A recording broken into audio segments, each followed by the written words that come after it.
Goeiemôre vriende wat vanmôre saam na hierdie video kyk. Ons praat graag saam met sendelinge wat hulle getuienisse kom deel.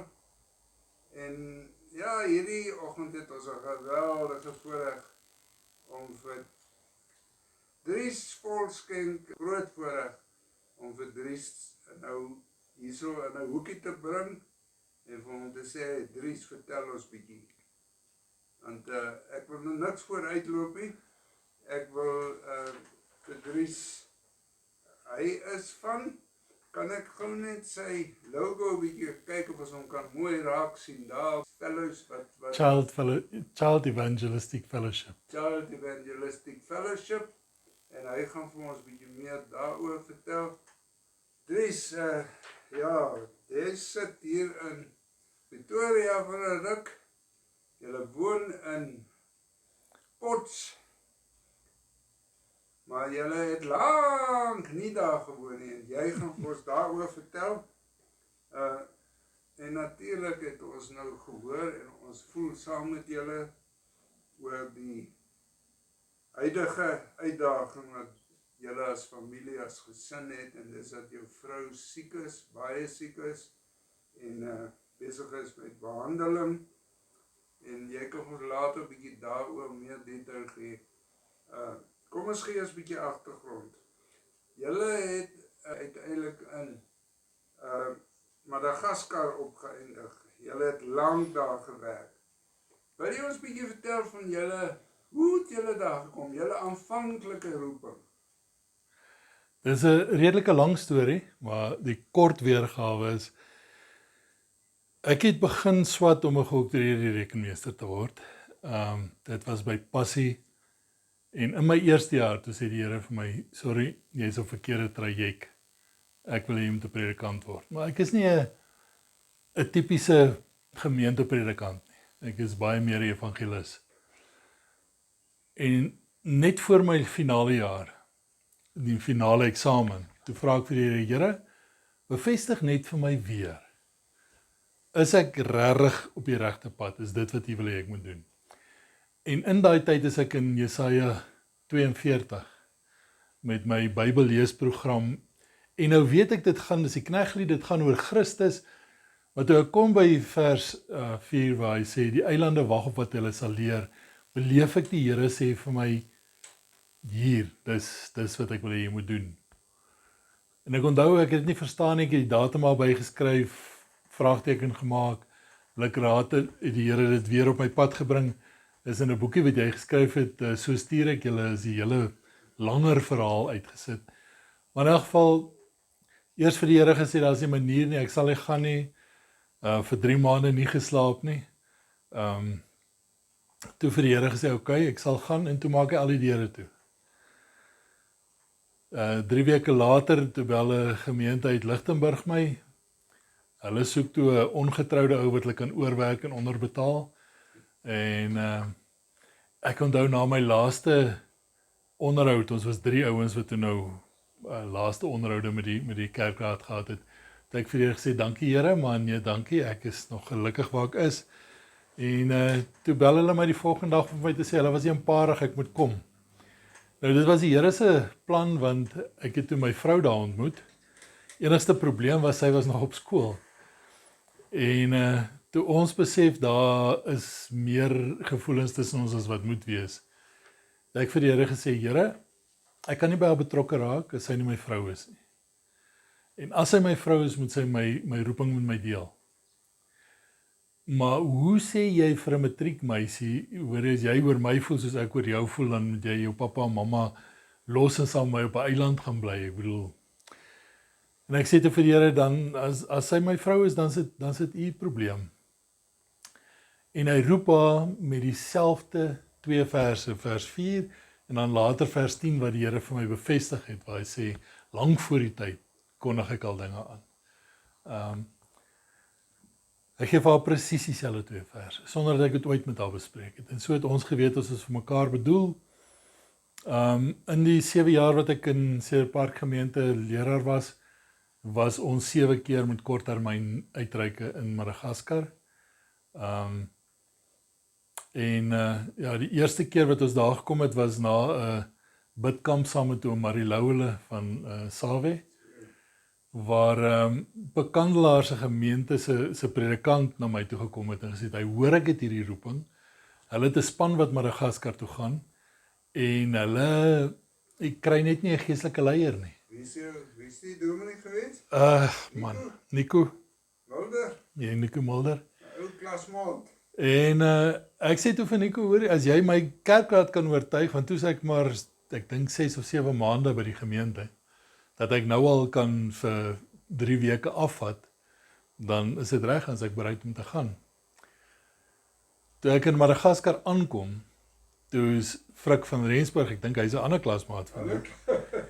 Toe is hy daar, hy het basies CEF gevestig in Madagaskar. En ons reik toe saam met hom uit. Hy is toe ons ankerpersoon daai kant. En van die begin af het die Here net vir my duidelik gesê, dis die eiland, dis hier waar jy moet wees. Hy het my toe uitgedaag om tieners te bring, om vir die tieners daar te wys dat 'n tiener ook 'n kind van die Here kan wees. Want hulle kerke is vol kinders en ou mense, maar die middel is weg. En so het Marley en van haar klasmaats en ander ouens het saam met ons gegaan. So ek sê ons was 7 keer daar. En toe in 2001, 1 April, toe is ons voltyds oor. Die Here het eintlik die deure oopgemaak en genoeg ondersteuners gegee en kon ons gaan. Met 'n 9 maande oue babatjie, my oudste was 9 maande oud, toe ons oor is Madagaskar toe. Ja. En ja, 22 jaar, ek onthou ons het vir die Here gesê, Here, ons is so oortuig van u roeping na Madagaskar, dat ons nie sal terugkom as u ons nie terugroep nie. En ons het nooit in ons lewe gedink ons sal terugkom nie. Ons was al deel van die gemeenskap, ons was deel van 'n familie daar, ons het al reeds ons plek gekry waar ons begrawe mag word deur die gemeenskap. So ons was pensenpointjies daar en ons nooit gedink ons gaan terugkom nie. Ja, vertel ons 'n bietjie van wat presies is die werkwyse en wat is die doelwitte van CEF? Okay. CEF, ons sê ons werk in die 3-14 venster. Want ons werk met kinders tussen 3 en 14 jaar oud. Ook 'n ouderdomsgroep wat wêreldwyd eintlik afgeskeep word. Selfs in Suid-Afrika het ek daar gesien ouens met groot kinderbedieninge in kinderkerke maar die kinders word besig gehou. Hulle word nie by die Here uitgebring nie. Hulle word nie geleer om in 'n persoonlike verhouding met die Here te leef nie. So wat CEF doen, ons het 3 fokusse. In die heel eerste plek, ons gaan soek die verlore kind. Ons bring hom uit sodat hy 'n keuse kan maak om die Here aan te neem as sy persoonlike verlosser. Dan los ons hom nie, dan vat ons hom en ons help hom om te groei in sy eie persoonlike verhouding met die Here. Want hy moet groei nie omdat ek glo nie. Hy moet glo omdat hy weet die Here leef, omdat hy 'n persoonlike verhouding met hom het. En dan die derde doel is om hom in te skakel by 'n geloofsgemeenskap. Sy dit 'n goeie nuusklap wees wat weekliks aangebied word deur een van ons werkers, sou dit 'n klein groep wees, sou dit sy eie kerk wees, maar dit ons hom inskakel in 'n geloofsgemeenskap waar hy kan groei. So dis ons doel om die kinders by die Here uit te bring en hulle te help groei in hulle eie persoonlike verhouding met die Here. So ons doen dit deur ons primêre wapen is die goeie nuusklap, wat basies 1 uur tot 1 uur en 'n half is, waar hy 'n Bybelles kry, nie 'n Bybelstorie hoor nie, maar 'n Bybelles kry, 'n nuwe Bybelvers leer, 'n liedjie leer, en as hy daar wegstap, moet hy nie sê so what nie. Hy moet weet, as dit waar is, wat beteken vir my en my lewe? So daar is altyd 'n uitnodiging vir die ongeredde kind om die Here aan te neem, en daar is altyd geestelike kos vir die geredde kind, sodat hy kan weet, hoe moet dit my lewe beïnvloed? Wat moet ek daarmee doen? Want ons moet begin lewe, soos wat Jesus wil hê ons moet lewe. En so dit is ons. Mag ek vra, sendeling kinders, is mos nou maar altyd die M-kids so. missionary-kids. En baie van hulle gaan sendingveld toe, en baie van hulle word ateïste. Hoe het julle kinders aangepas en ingepas by hierdie leefwyse en werkwyse? Ek dink wat ons voorreg was, is dat ons kinders klein was. Ons kinders het in dit groot geword, dit is nie vir hulle vreemd nie. Ons het baie keer gesien, veral as ouens met tienerkinders vir die eerste keer in 'n sendingssituasie instap, dat die kinders rebelleer, want hulle voel alles is weggevat wat hulle ken. Terwyl my kinders het daar groot geword. Almal van hulle praat 4 tale. Hulle praat Malgassies, want al hulle maatjies was Malgassiërs. Hulle praat Frans, want hulle het in die Franse skool gegaan. Hulle praat Engels, want daar was ander Engelse sendlinge met tye daar, en hulle het van graad 7 af was hulle toe nou in 'n Engelse skool. En dan praat hulle Afrikaans, want ons het nie huis Afrikaans bly praat. En die skool waar hulle was, die hoërskool, vertel 'n bietjie daarvan. Okay, Rift Valley Academy.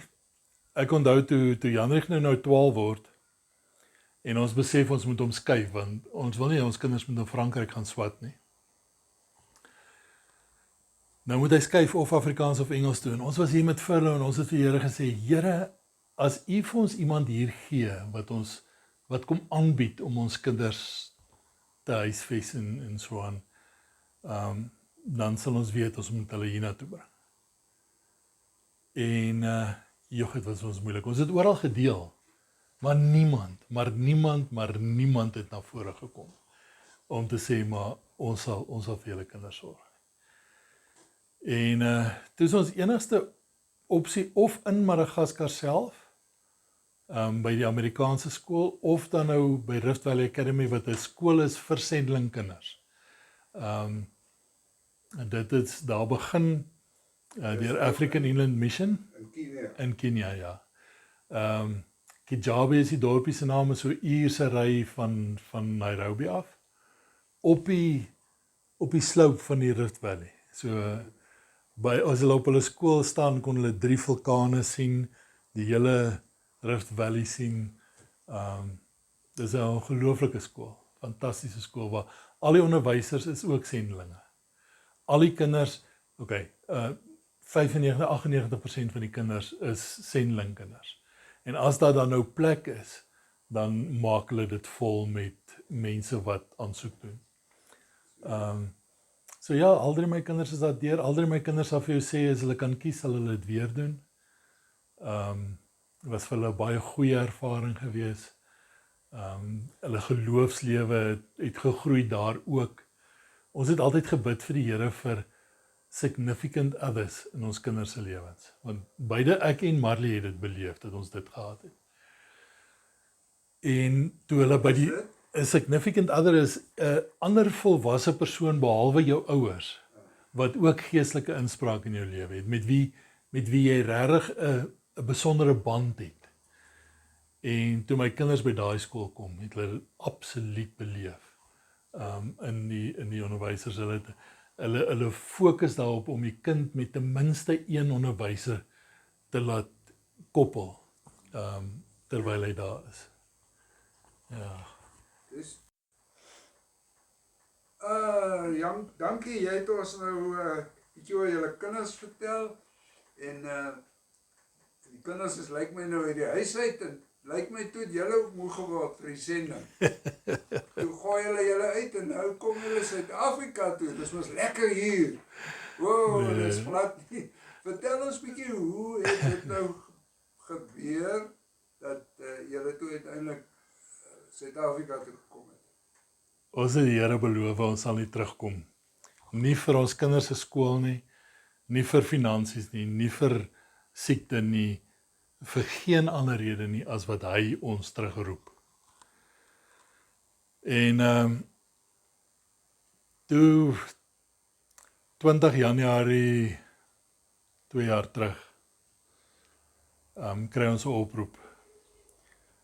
En ons regional director vra vir ons of ons nie asseblief sal oorweeg om terug te kom Suid-Afrika toe, om die leierskap hier te kom oorneem nie. En ek onthou, toe ek die oproep gekry het, was ek op speakerphone en Marley het gehoor en sy daar gestaan en sy het my so gekyk en gesê, jy kan maar gaan, maar ek gaan nie. Maar die Here het vir ons wysheid gegee om daaroor te bid. En binne 2 weke het die Here vir ons sonder enige twyfel gewys dat ons moet terugkom. Ons het vir hom gevra dat hy weer vir albei van ons apart in verskillende situasies dieselfde vers moet gee wat vir ons duidelik sê hy roep ons. Dis nie sê wat vra nie, dis nie die region wat vra nie, dis die Here wat vra. En op verskillende maniere, dis 'n baie lang storie hoe die Here elkeen van ons apart dit gedoen het. Maar hy gee toe vir ons Jesaja 43 vers 19 en 20. Nou is dit letterlik net die volgende bladsy in my Bybel van waar hy ons geroep het in Jesaja 42. En hy sê, moenie dink aan die dinge van die verlede nie. Ek gaan iets nuuts doen. Ek gaan 'n pad in die woestyn maak en ek gaan waterstrome laat uitborrel uit die droë gebiede uit. En ons was as strand genoeg om vir die Here te sê, hy moet vir ons ten minste 3 ander ouens gee, wat vir ons dieselfde vers gee, sonder dat hulle weet wat ons gehoor het, sodat ons kan seker wees as hy. En die Here het vir ons binne daai eerste 3 dae het hy vir ons 6 mense gegee. En daarna nog meer mense gegee. Onder andere, ons bel vir Simeon in Kenia en sê vir hom, Sena, dis wat die Here vir ons sê. Haal sy Bybel uit en hy wys vir ons, Jesaja 43 vers 29 sonder streep in sy Bybel. Hy sê, Papa, November maand het die Here vir my dit gegee en vir my gesê, daar kom 'n moeilike tyd vir julle. Ja. Want ek moet vir jou sê, dit was moeiliker om terug te kom, as wat dit was om te gaan.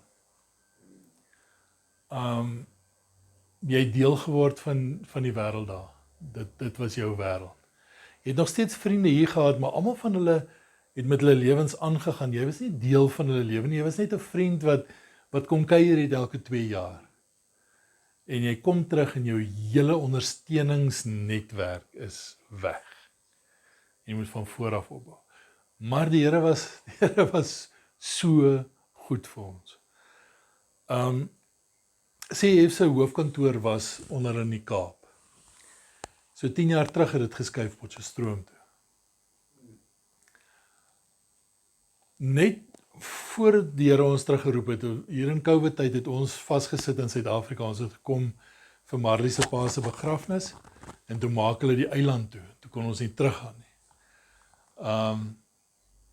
En in daai tyd gaan kuier ons toe by 'n vriend wat saam met ons in Lichtenburg was, wat by moedergemeente haar ouers se predikant was. Ek en Marius was goeie vriende, hy is nou daar by Grimbeek Park gemeente.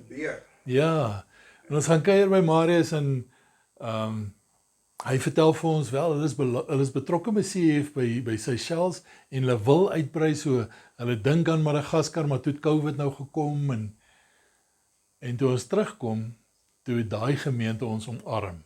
En wat ons toe nou ook agterkom, buiten die gemeente wat ons omarm, daar is 'n horde oud Lichtenburgers wat ons ken, wat nou in Potch is, wat of daar kom aftree het of nou daar werk, en die Here het net gewys, woe, ek het julle. En ons was nie bewus van hoe sterk dit is, totdat hierdie krisis met Marley gekom het nie. En ons ewe skielik net besef, hoe die Here 'n vangnet daar gestel het, wat ons ondersteun en wat ons dra. So hy is absoluut in beheer van alles. Nou sê ek nie, Marley het siek geword en dis die rede hoekom ons moes terugkom nie. Ek glo dit met my hele hart nie. Ek glo die Here het ons met 'n ander rede teruggebring Suid-Afrika toe. Ons glo daar kom 'n herlewing en ons glo dat dit kinders 'n prominente rol in hierdie herlewing gaan speel. Ons het soveel skrif daarvoor gekry. Maar tussen alles het die Here net gewys hoe groot hy is. Hy het alles lank voor die tyd al reeds in plek gehad. En Absoluut. ja. Ongelooflik om het te hoor. Ja, En te besef hoe lang ver vooruit sien God en sy plan vir julle. ja. Mag ek vir jou vra, is daar nog hoop vir ons kinders? Daai kinders in Absoluut. Suid-Afrika. Dit klink of dit maklik is, in Madagaskar, maar is daar nog hoop vir kinders in Suid-Afrika? Kan ek jou vertel, ek stap gister, en hier soos ek stap is hier 'n ou meisiekie wat fiets ry. Sy moet omtrent so staan dat 4-5 is. Ry sy fiets, dan ry sy so 100 meter, dan stop sy, dan haal sy haar selfoon uit, dan kyk sy, dan tik sy. Nou stap ek, nou wonder ek, dan sit sy hom terug, dan ry sy weer, dan sê ek om die hoek stap. Die staan sy weer, kyk sy weer op haar selfoon. Ja. Is daar nog hoop vir sulke kinders? Absoluut. Absolute hoop, want Jesus stel dit so duidelik, Matteus 18 vers 14, dis nie sy wil dat een van hierdie kleintjies verlore moet gaan nie. Jesus stel dit onontwondelik in 2 Petrus 3, dat hy nie sy plan uitstel nie, maar dat hy wil hê dat elke mens tot 'n reddende kennis moet kom van wie Christus is. 1 Timoteus, ek sê altyd vir mense, as jy tot 4 kan tel, dan weet jy. Sê jy net Timoteus tussenin. Sê die 1 Timoteus 2 vers 3 en 4. Sê die Here dat hy nie een mens verlore wil laat gaan nie, maar dat elkeen tot 'n reddende kennis kom van wie God is. So daar is hoop vir ons kinders, verseker. Ja, die bediening moet aanpas. Dit is so dat in Madagaskar was dit baie makliker. Ons het baie meer toegang tot skole gehad, makliker toegang tot skole gehad, makliker toegang tot kinders gehad wat nie in die skool was nie. Terwyl hier is dit baie moeilik. Dit is moeilik om werkers te kry. Ons was 'n span van 14 in Veneransou, provinsie alleen, waar ons was in Madagaskar. Toe ek terugkom was hier 18 voltydse werkers in die hele Suid-Afrika vir CEF. Die grootste meerderheid van ons anderkleurige werkers sukkel verskriklik om fondse te kry. Want ons betaal nie salarisse nie, nie een van ons kry salaris nie. Almal van ons moet ons eie fondse van ondersteuners afkry. Die nie-blanke gemeentes het net nie 'n visie om te gee nie. Hulle het 'n visie om te kry, maar nie 'n visie om te gee nie. Wat dit baie moeilik maak vir hulle. So dis moeiliker vir hulle om voltydse werkers te word. Die skole is redelik geslote. Dit hang baie van die ouers af, dit hang baie van die hoof af. Daar is skole wat absoluut oop is, wat dit wonderlik gaan. En ek dink, maar dit het ons in Madagaskar ook gesien, as een skool sien die verandering in die kinders se lewe, wanneer ons begin werk in 'n skool, dan vertel hulle vir die ander skole. Ongelukkig in Suid-Afrika is die kerk die grootste rede hoekom die skool toe is. Want kerklike politiek van ek wil daar wees en ek moet my teologie afdwing en net ek is reg en die ander kerke mag nie daar wees nie, het veroorsaak dat daar soveel stryery is dat skole toe is. Dat skole nie oopmaak vir ons kinders. Dries, mag ek 'n lansie breek? Ons laerskool is, ek is 'n oupa, as 2 kinders in die laerskool, die ander 2 is na hoërskool toe. Die hoof daar is so 'n mooi kind van die Here. Amen. En ou meneer Laas, en ons is eintlik bang hy tree af. En die hoërskool, Swartkop. Ek adverteer dit graag. As julle kinders na Centurion wil stuur, ons het gisteraand by die kerk, by Kerksonderwiere, matriekdiens gehad vir die hoërskool Swartkop. So prys die Here, daar is skole wat oop is, en ek wil mense wat in hierdie video kyk, uitdaag. As jy enigstens op 'n skool of beheerraad of so, ag, liewe Christen broer en suster, gebruik jou geleentheid om te help dat hierdie werkers, hierdie kinderwerkers, ag, en Dries, kan ek sommer die kans vat, as iemand kyk en wil graag met kinders werk, kan hulle julle kontak, asseblief. Kan help. Ja, Ons is dun gesaai, maar ons help so ver as wat ons kan. Ons lei mense op, want dis jy so, as ons nie mense oplei nie, kan ons nie ons kinders bereik nie. Ons soek mense, maar ek moet waarsku, dis harde werk. Dis nie, ons gaan nou gou die kindertjies leer om liedjies te sing en dis baie voorbereidingswerk, wat mense afskrik. Maar enige ou wat werklik voel, die Here lê dit op my hart, die Here wil hê ek moet met kinders werk, asseblief kontak my. Ons sal jou oplei, ons sal vir jou al die materiaal gee wat jy nodig het. Ja, selfs skole wat sê maar okay, ons wil nou eers bietjie kyk wat gaan aan en so aan. Kontak. Laat ons kan wys en kan praat en dalk 'n paar onderwysers 'n basiese opleiding kom gee oor hoe om 'n kind na die Here toe te lei, hoe om 'n kind te help om te groei in sy verhouding met die Here. Julle is baie welkom om my te kontak. Kan gemeentes ook vir julle naraak? Absoluut, ja, verseker. Ons het byvoorbeeld in ons eie gemeente daar in Grimby Park het ons nou hierdie jaar nie net werkers opgelei nie. Wat ons gedoen het, ons het ook ouers toegerus om hulle eie kinders na die Here toe te kan lei. En om hulle eie kinders te help om 'n persoonlike stilte tyd te hê en te kan bid en te kan Bybel lees. So ja, ons is selfs bereid om dit te doen en vir ouers en ons gebed is dat van daai ouers dan die roeping van die Here sal kry om saam met ons te werk, om meer opgelei te word, om 'n volonteerwerker te word, 'n vrywillige werker te word of selfs 'n voltydse werker te word op die einde. Daar is geweldig baie sending nood. Al die sendelinge wat ek ken, vertel maar dat dit sukkel. En die organisasies sukkel ook. Wil jy vir ons 'n bietjie vertel, hoe gaan dit met CEF, die oorhoofse bestuur en organisasie wat hierdie goed moet laat gebeur? Is daar ook 'n nood? Hoe kan mense self daar help? Daar is verseker 'n nood. Ek is baie gelukkig dat ek 'n nasionale raad het. So hoe ons werk is, ek werk onder 'n nasionale raad. So ek is basies die direkteur-generaal, kan 'n mens maar sê. Wanneer die raad in sessie is, dan is hulle absoluut in beheer. Hulle neem die besluite, hulle doen die dinge en dan wanneer die vergadering klaar is, dan moet ek gaan toepas wat hulle besluit het. Maar ek het 'n raad wat werklik ondersteunend is, wat werklik kinders op hulle harte het. 4 van die 6 is vrywillige werkers vir CEF. So ja, maar finansies beslis. Ons het 'n geweldige, ons het die beste produk in die wêreld. Ons kan hom nie verkoop nie. Ons kan nie geld vra daarvoor nie. Ons moet hom verniet weggee.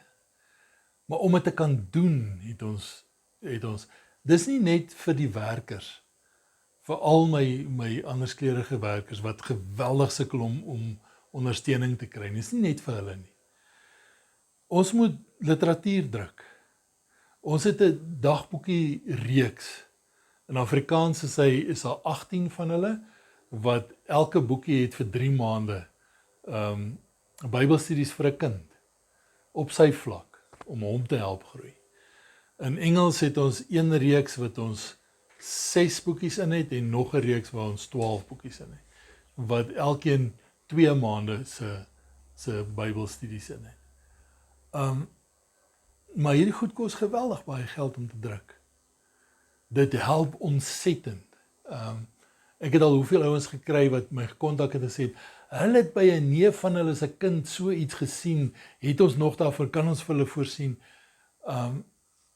Ons kinders het behoefte daaraan. Dit is, CEF het die beste materiaal wat daar is. Ek kan dit omwonde sê, daar is nie 'n ander plek wat materiaal vir kinders het, soos wat CEF het nie.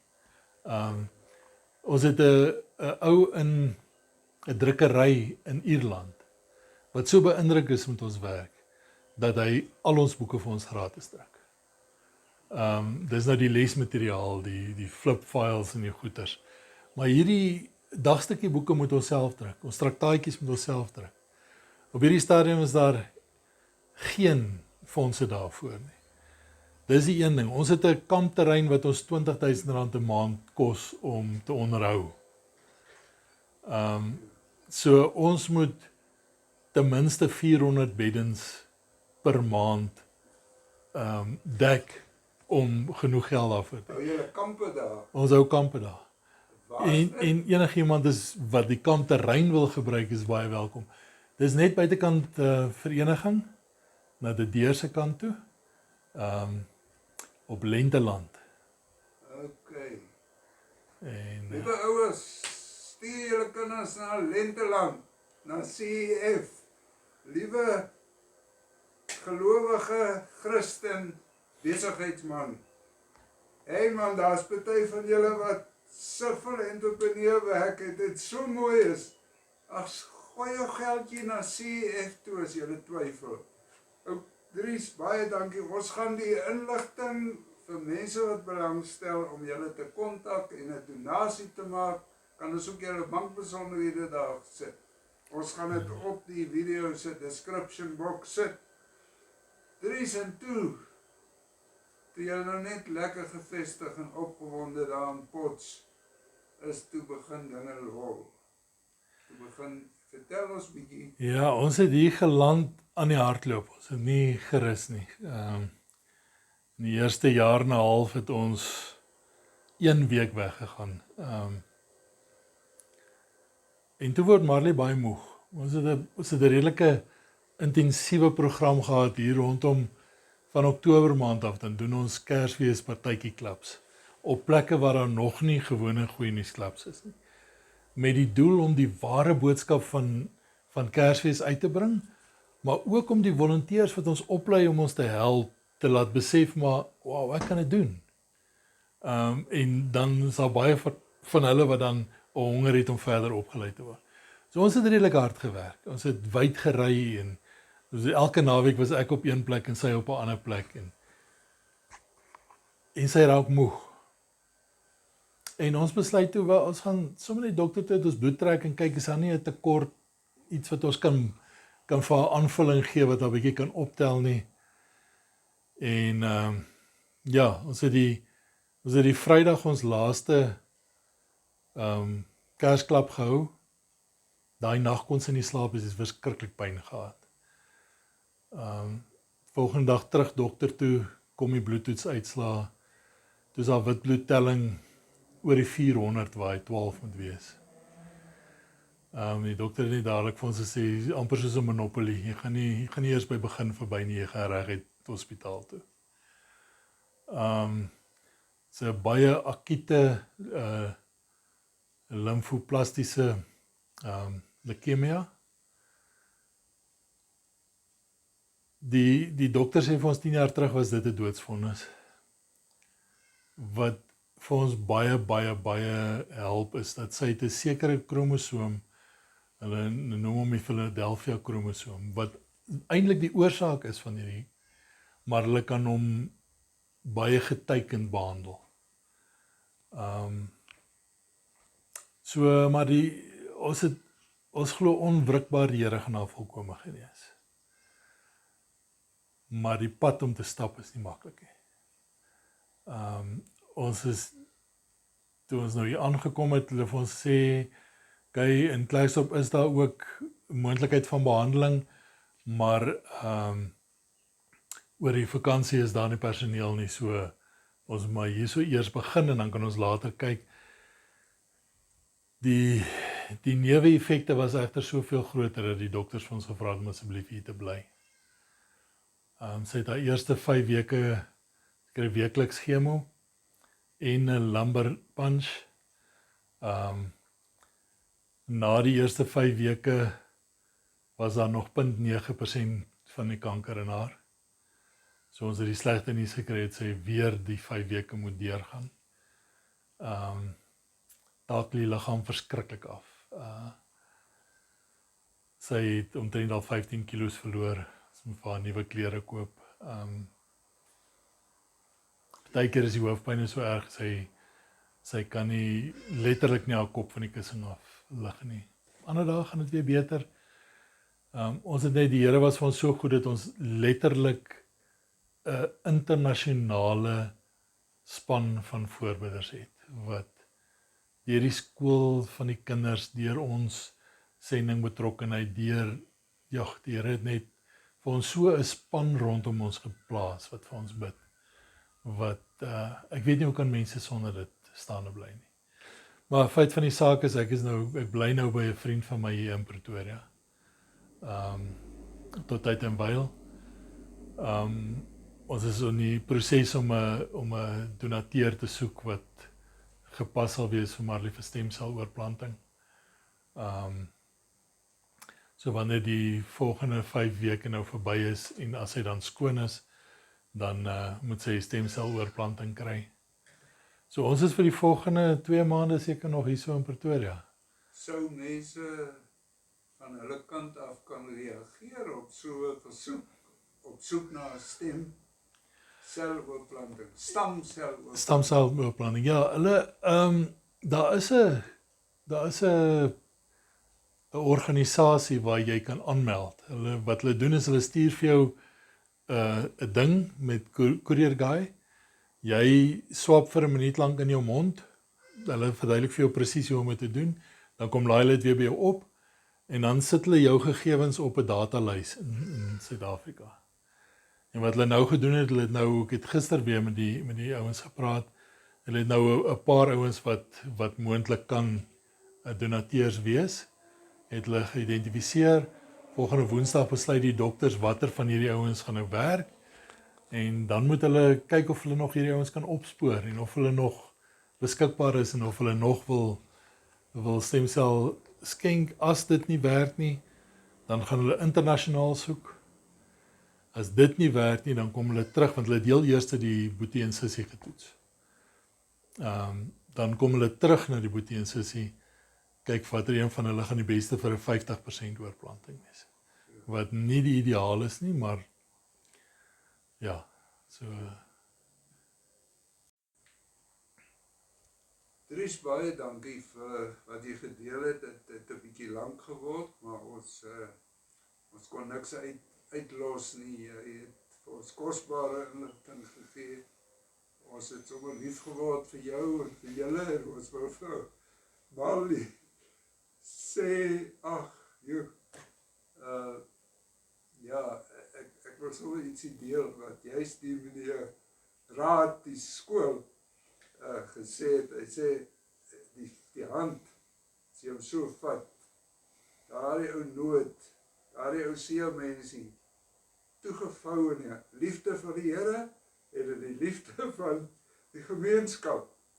En ek wil vir jou vra, waarvoor kan ons vir julle bid? Wat is regtig die goed wat aktueel is en hoe kan mense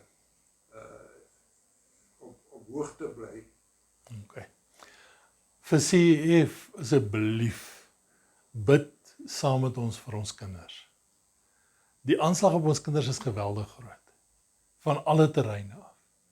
Bid asseblief vir CEF en sy bediening. En as jy deel wil word van 'n groep wat vir ons span CEF werkers bid en vir CEF Suid-Afrika bid en saam met ons vir ons kinders bid, kan julle besonderhede vir my stuur. Ons het 'n WhatsApp groep wat gebedsversoeke uitstuur 1 keer 'n week. Dan kan ons jou deel maak van die groep. Bid asseblief saam met ons vir meer werkers. Daar is nog 3 provinsies in Suid-Afrika waar daar nie 1 voltydse werker is nie. Waar is dit? Dis Limpopo, dis Mpumalanga en dan is dit die gebied Weskus, Noord-Kaap, daarso. Ons het nou 'n nuwe werker in Kuruman, maar dit is die enigste. So ons het werkers nodig, ons het mense nodig wat deur die Here geroep is om saam met ons die kinders te bereik. As julle vir my en Marley wil bid, julle sal die kontak besonderhede daar kry, kontak ons gerus. Ek het 'n WhatsApp broadcast groep wat ek so 2 keer 'n week net uitstuur hoe dit met Marley gaan en waar ons staan en so julle is welkom om daarbey in te skakel en saam met ons daar te bid. Baie dankie. Kan ek vir julle 'n gebed doen? Asseblief. Hemelse Vader, ons kan maar net al hierdie inligting wat ons nou gehoor het, kan ons maar net by U gaan intree in die naam van Jesus Christus. Ek het nou eendag 'n liedjie geluister, dit was so aangegryp, in Jesus name, in Jesus name. En toe ek vir 'n kankerpasiënt dit stuur, toe sê sy vir my, dis die lied wat sy op haar begrafnis wil hê hulle moet vir haar speel. Sy's gereed en ek bid sommer dat die Here vir julle sal oplig vir Mali se siekte, vir jou ondersteuning en ook nog die werk wat jy moet doen. Here, stuur ook werkers.